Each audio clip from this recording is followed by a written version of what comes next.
அதிமுக நான் சொந்தம் கொண்டாடணும்னா நான் ஒன்று அதிமுக உறுப்பினரா இருக்கணும், இல்ல அதிமுகவுடைய உறுப்பினருக்கு பிள்ளையா பிறந்திருக்கணும். இப்ப ஜோசப் விஜய் மானங்கட்ட முதலமைச்சர் அண்ணா திராவிட முன்னேற்ற கழகத்தை அபகரிக்க நினைக்கிறாரு.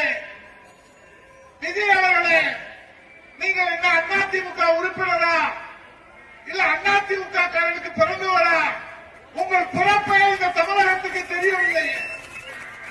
நான் என்ன கேட்கிறேன், தவறா இருந்தா மன்னிச்சுக்கீங்க.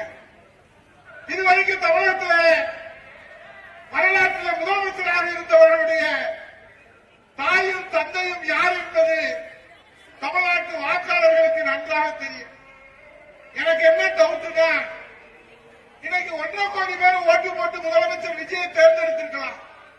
ஆனா 8 கோடி மக்களுக்கும் தமிழக மக்களுக்கும் வழிகாட்டுகிற முதலமைச்சர் ஜோசப் விஜய் அவர்களே, சட்டசபையில் அப்பாவை காணோன்னு தேடுறீங்க, ஓடு ஓடு ஓடுன்னு ஓடுறீங்க.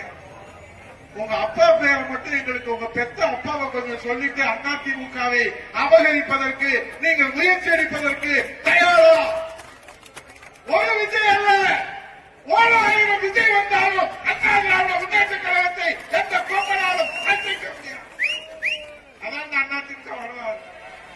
அண்ணா திராவிட முன்னேற்ற கழகத்தை அபகரிப்பதற்கு இந்த பூமியில இதுவரை எவரும் பிறக்கவில்லை, இதுவரை பிறக்க போவதில்லை. உங்க பிறப்பு என்னன்னு எங்களுக்கு தெரியல. இது அநாகரிகமா யாரும் நினைக்க வேணாம். எனக்கு இருக்கிற சந்தேகத்தை கேட்கிறேன், அவருக்கு தெரிஞ்சா சொல்லுங்க, நாங்க தெரிஞ்சுக்கலாம். அதெல்லாம் அவங்க அப்பா யாருன்னு ஒரு அம்மா போய் அமைச்சர் கேட்கிறாங்கல்ல, வாட் இஸ் யுவர் ஃபாதர்? நான் கேட்கிறேன் விஜயை பார்த்து, வேர் இஸ் யுவர் ஃபாதர் அப்படின்னு நான் கேட்கிறேன், உதயகுமார் கேட்கிறேன், சொல்லுங்க. ஆகவே இன்றைக்கு அண்ணா திராவிட முன்னேற்ற கழகத்தில் இருந்து ஏன் நீங்கள் வஞ்சகம் வைத்து அண்ணா திராவிட முன்னேற்ற கழகத்தை அபகரிக்க நினைக்கிறீர்கள்? அல்ல, அவர்கள் ஒருத்தர் இருக்காரு, குஷி ஆனந்த். இங்க இருக்கிறவங்க யாரும் பார்த்திருக்க வாய்ப்பு இல்லை. ராஜாவை நீ பார்த்திருக்கியா? அவர் பாண்டிச்சேரிக்காரு, நீங்க எல்லாம் பார்த்தது இல்லை. துறைப்பாண்டி நீங்க ராஜா எல்லாம் பார்த்திருக்கீங்களா? வாய்ப்பு இருக்க. அவர் சொன்னார், நம்ம சொல்லுவோம்ல, தம்பியோட கெடுவதில்லை, இது 4 வரை தீர்ப்பு. புரட்சி தலைவர் எம்ஜிஆர், புரட்சி தலைவர் அம்மா, புரட்சி தலைவர் எடப்பாடியாரை நம்பியவர்கள் கெட்டு போனதில்லை, நம்பாமல் கெட்டு போனவர்கள் யாராவது இருப்பாங்க அப்படின்னு நம்ம சொல்லுவோம். நம்ம உயிரினும் மேலான தலைவர்கள்.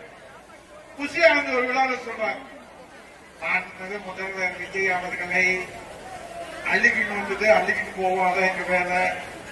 அவரை நம்பினவங்க இந்த தமிழ்நாட்டில் வாழ்ந்ததா சரித்திரமே இல்லை, கெட்டு போனதா சரித்திரம். என்னடா சொல்ல ஒரு அதே பைத்தியக்காரிகளா அமைச்சரா வச்சுக்கிட்டு இந்த நாட்டில் நாங்க என்ன செய்யணும்? அந்த அமைச்சரவையில் உட்கார்ந்து ஒவ்வொருத்தரும் பேசுற பேச்சு தாக்க முடியல, டெய்லி நெஞ்சு வலிக்கு